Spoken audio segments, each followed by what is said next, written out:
us right now is Fox News digital politics editor Chris Stirewalt. Chris, good to see you.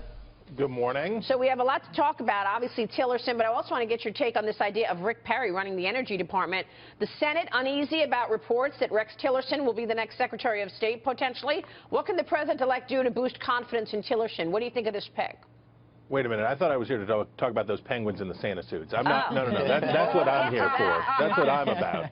No, the Tillerson pick. So on the one hand, if you're a Democrat, this is like a nightmare scenario, not just the CEO of a massive corporation, but also the CEO of what, if you're a Democrat and concerned about global warming, is the world's #1 producer of petroleum. So this is like the apocalypto scenario for Democrats with Tillerson.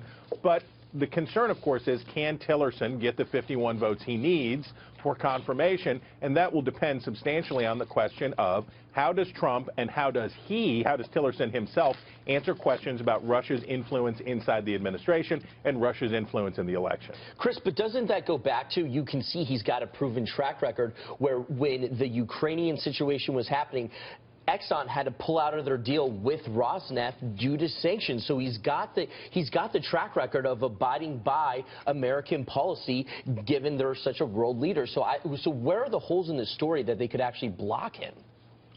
I'm sorry, I don't understand the question. I mean, where can they actually, how can they actually prevent Rex Tillerson from becoming the next Secretary of State should he get the official nomination? I don't understand how they can be attacking. If 3 Republicans vote against him, he can't be confirmed, because if it's 2, then it goes to a tie, and Mike Pence, the vice president-elect, would cast the deciding vote and give him the confirmation with 51 votes. But if 3 Republicans vote against him, we assume that almost all we can just assume all the Democrats will vote against him for the aforementioned reasons. But if just 3 Republicans vote against him, that would be enough to scuttle his nomination. So they're going to have to work very hard with people like John McCain, with people like Lindsey Graham, Marco Rubio, Ben Sasse, Mike Lee, senators who are concerned about Russia's influence inside the Trump universe, with them to allay those concerns. Chris, Stirewalt, it's David. Yo, what up? What Trump said about the CIA kind of dismissing the findings that the Russians hacked the election, if you will, does that make Tillerson's confirmation even tougher? Because more and more it seems like Russia is kind of the linchpin in all of this.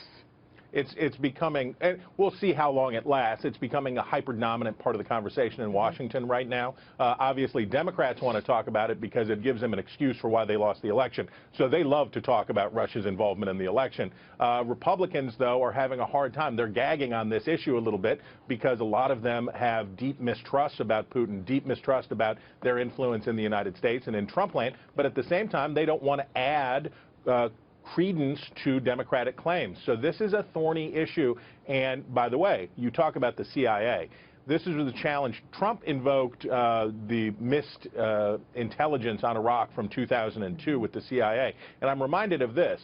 What happens with CIA intelligence, the CIA never puts out statements. The CIA doesn't say, hey, here's a report on what we found. It gets characterized and mischaracterized and uncharacterized and used as a political football. We never really get to know what happened behind closed doors. Yeah, that's why half of us don't believe it, actually. And we're not buying the narrative that the Dems came up with. But putting that aside for a second, in terms of Rex Tillerson, what's wrong with an oil executive becoming Secretary of State? I mean, clearly he's had relationships with a lot of dictators, heads of state across the world. And don't you want someone who has dealt with Putin in the past? Well, I don't want anybody. But does Donald Trump want somebody who's dealt with Putin in the past? Yes, very much so. And I think for a lot of Republicans, again, if Tillerson can put to rest some of these concerns about the influence of a hostile state, then we have probably a way for him to get to 51. Why would Democrats oppose him? For the fact that they generally don't like big business, and they are certainly concerned as a large group about global warming. And putting somebody who... But, Chris, I'll point this out. Exxon, under Rex Tillerson, publicly acknowledged the link between fossil fuels and the greenhouse gas emissions and the warming climate, and they got behind the Paris Climate Accord. And they invested in it, right? Right. I ain't saying you're wrong. I'm saying that for Democrats, they're not going to like Rex Tillerson as the pick, whatever you tell them. Yeah, that's probably right. They have a purity test on the left now, and you know he's frankly, I mean, because he's interested in profit, that is almost automatically a disqualifier. And they've made a lot of money. It's true. I mean, I'm not being glib. I think if you want to be rich, you got horns and a tail. Yeah, right. Right. But I mean, I got to say, I mean, I think that let the Democrats continue to whine about Russia, because that is an excuse that prevents them from coming to terms with why they actually lost this election, which is that they turned their back on the American middle class. They continue to allow decades of export of jobs to gut the heartland of America. And, you know, they can blame Russia. They can think that that had an outsized impact on this election, but it's not the case. That's not why he won. Yeah, so no, I agree with you. What about Rick Perry, Chris? Do you think he'll end up running the Energy Department? Well, this seems to be one of the last big pieces that you want to put in place for Trump. This is one of the final big appointments that he's going to get to make. Other people in the mix for that. Trump still probably needs a Democrat in his cabinet. He probably still does. And there you talk about Joe Manchin from West Virginia, Senator from West Virginia, Heidi Heitkamp, Democratic Senator from North Dakota, both energy-producing states, might fit the bill there. There are others in the conversation, but I would say this is sort of the last big piece of the puzzle, though with Tillerson, having an energy guy being your Secretary of State, certainly, and with Scott Pruitt at the EPA, certainly the energy sector's concerns are going to be well tended to. Yeah, that's a good point. Hey,